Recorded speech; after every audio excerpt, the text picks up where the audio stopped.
همین در تویمون توی میکنن با کلین تعظیم میتیاد با بعد دیوای دوی سلام طلبک همیشه چیزا جایز هست. بعدی چی گفتید؟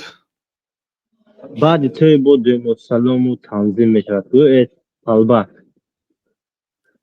طلبک این در هر یک شهر عادتهای مردم هر خیله هست. داماد طلبان مثلا در خوجند هست. همین خیلی یعنی که این عادتهای مردم است. خوب میشد که به یک توی مبدل میدادن، یعنی یک توی کفایه است.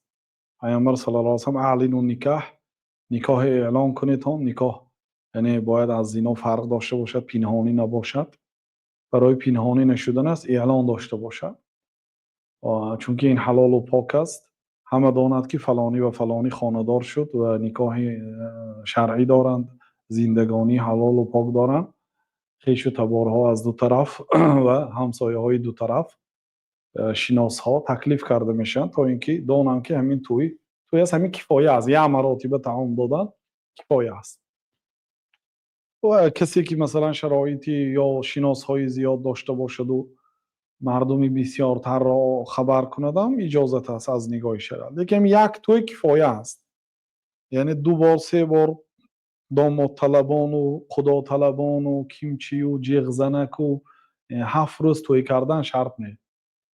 یکی از مشکلی های مردم ما، از دو مشکلی اساسی که به اقتصاد مردم ما ضرر میداره، یکیش یعنی از شرایط خودش بالا توی گذرانیدن، توی ها رو واهمه کردن و قیمت کردن.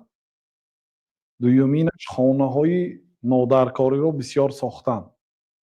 در یک خانه آدم زندگی میکند، در یک خانه طعام میخورد، در یک خانه خواب میکند، یک دیگه خانه مهمان خانه مثلا، یا یک دیگه برای کودکا. 3-4 خانه کفایه است. لیکن قریب 12-13 خانه دایروی به شکلی میسازند. این البته از نگاه اقتصادم این گونه خانه سازی نادرست است. صرف و خراجات زیاد به خانه میان مسلمان ها رو میشکند. بله شرایط داشته باشید، میلیونر باشید، مرحمت از نوگش گیرید $300,000 یک خانه کنید مایلی. لیکن یک تین ندارید، از بانک قرض گرفته خانه 2 آشیانگه میسازید یا 17 تا خانه میسازید و چی در کار؟ بعد یگون قرضدار میگردید. یعنی حیات خود رو وزنین میکنن برادرای ما.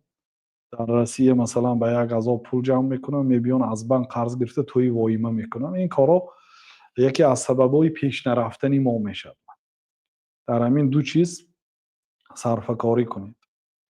بعد که شرایطتون وسیع شد مایلش، شریعت من نکرده است طعام زیاد دادن یا توی کلام کردن من نکرده است اگر شرایط باشد. لیکن وقتی که شرایطتون تنگ است، لا یکلف الله نفسا الا وسعها. الله تعالی به کاری که بنده طاقتش را ندارد به اون امر میکنه. عادتهای مردم عکس گذارید. مردم گپ میزنند، گپ نمیزنند. مردم به هر حال گپ میزنند و مردم کاردار نشوید. طبق شریعت کار کنید.